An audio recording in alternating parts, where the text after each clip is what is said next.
আসসালামু আলাইকুম। আজকে আমি আমার জীবনের একটা স্মরণীয় একটা ঘটনা আপনাদের মাঝে উপস্থাপন করব। তো তার আগে আপনারা একটু আমার চ্যানেলটাকে ফলো দিয়ে পাশে থাকবেন। ঘটনাটা হলো 1997 সালের ঘটনা। আমি তখন পার্বত্য চট্টগ্রামে কাপ্তাই জোনে ছিলাম। তখন চাকরি আমার 5 বছর চাকরি। তো 5 বছর চাকরি, তো ওই টাইমে একটা অপারেশনে যাব। সে অপারেশনটা হবে হলো রাজস্থানের জন্য আন্ডারে একটা বড় পাড়ায়।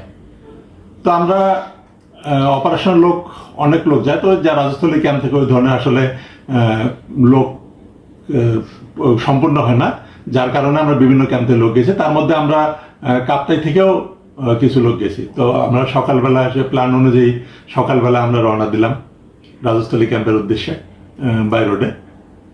তো যখন রাজস্থলী ক্যাম্পে গেলাম, দুপুরবেলা যে পৌঁছানোর পরেই ওখানে সারাদিন আমাদেরকে একটা টিভি রুম ছিল, বড় একটা টিভি হল রুম ছিল। হল রুমে আমাদের মানে খড় বিছায় থাকার ব্যবস্থা করে, কারণ এত লোক তো থাকার জায়গা নেই। তো ওখানে খাওয়া দাওয়া করে আমরা পুরো রেস্টে গেলাম সবাই। ঠিক রাত 10টা পর্যন্ত আমরা সবাই রেস্টে ছিলাম। এর মধ্যে খাওয়া দাওয়া যা ছিল সম্পূর্ণ করেছি। তো 10টা পর্যন্ত রেস্টে থাকার পরে 10টার পরে যায় আমরা যাত্রা শুরু করি আমাদের গন্তব্যস্থলের যাওয়ার জন্য আমরা রেডি হই। তো মোটামুটি সবাই অচেনা পথ, মূলত যারা ওখানে রাজস্থলী ক্যাম্পের ছিল, ওই জোনের যারা ছিল, তারা কিছু কিছু যারা ওই রাস্তাটা চিনতো আর কি। তো আমরা ওই অনুযায়ী রওনা দিলাম। রওনা দিয়ে একবারে আমাদের রাজস্থলী ক্যাম্পের পাশে একটা ওদের আওতায় একটা ক্যাম্প ছিল, সেটা হলো আলিমাপাড়া ক্যাম্প। সেই ক্যাম্পের ওখানে যাইতে যাইতে আমাদের ভোর হয়ে গেল। তো ভোর হয়ে গেলে আলিমাপাড়া ক্যাম্প পার হয়ে যে একটা নদীর কিনারে সবাই মিলে বসে ওখানে সকালবেলা খিচুড়ি পাকালাম, যার যার কাছে ছিল খিচুড়ি পাকালাম। খিচুড়ি পাকায় খাওয়া দাওয়া হলো। সবাই মোটামুটি ক্লান্ত হয়ে আবার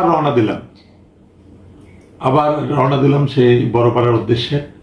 যাচ্ছি, যেতে এর মধ্যে আমাদের যে গাইড ছিল, গাইড আসলে ভুল করে অন্য পথে নিয়ে গেছিল একদিকে। তো এক সময় আমরা ওটা ধরে ফেলি যে ভুল পথে নিয়ে যাচ্ছিল। ওখানে আবার যাই হোক ওটাতে গাইড চেঞ্জ করলাম। গাইড চেঞ্জ করে আমরা রওনা করলাম। একটা জিনিস ভুলে গেছি, আপনাদের বলতে ভুলে গেছে, আমাদের ওই অপারেশনে মেজর পারভেজ স্যার ছিলেন, যিনি উনি এখন জানি না কোথায় আছেন, রিটায়ার করছেন তো অবশ্যই, উনি কোথায় আছেন জানি না। সাথে ছিল ক্যাপ্টেন শরীফ স্যার, বর্তমান লেফটেন্যান্ট কর্নেল হওয়ার পরেই উনি রিটায়ার করছেন। ওনার বাড়ি হলো মাগুরায়। দুপুরবেলা যায় বড় পাড়াটা, এটা অনেক উঁচু একটা পাহাড়ের উপরেই এই মূলত পাড়াটা, নামটা হলো বড় পাড়া। ওই পাড়াটা পুরো অনেক উঁচু পাহাড়ের মধ্যে। তো এই পাহাড়ের গোড়া যাইতে যাইতে মোটামুটি আমাদের সবার পানি শেষ হয়ে গেছে। আমাদের বোতলে যার যা পানি ছিল মোটামুটি শেষ হয়ে গেছে। তো এই এখন আমাদের এই পাহাড়টা উঠতে হবে। পাহাড়টা উঠতে যেয়ে সবাই এত পরিমাণ ক্লান্ত হয়ে গেছি যে কনকনা রোদ ছিল, দুপুরবেলা প্রচুর রোদ, যেখানে কোনো বাতাস লাগে না, চতুর্পাশে জঙ্গল, বাতাস লাগে না, মাঝখান দিয়ে পথ।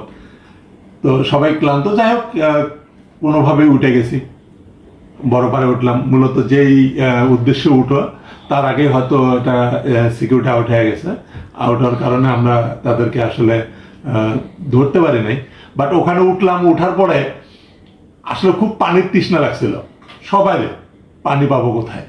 ওখানে যারা বসবাস করে ওরা একেবারে নিচের থেকে পানি নিয়ে আসে। তখন আমি আমার যে অফিসার ছিল উনি বললো যে সালাম দেখো তো একটু পানির ম্যানেজ করা যায় নাকি। আসলে কতটা কষ্ট লাগে দেখেন, সারাদিন এভাবে যাওয়ার পরেই যা দেখলাম। পানি আনতে গেলাম, একটা বাড়িতে গেলাম পানি আনতে, যে একটু পানি দেন। ওই বাসায় একটা মহিলা ছিল, একটা ছেলে ছিল। ওই মহিলাটা এসে গেটে দাঁড়ায়, ডাইরেক্ট বললো পানি নথে, মানে ওদের ভাষায় বললো মানে পানি নাই।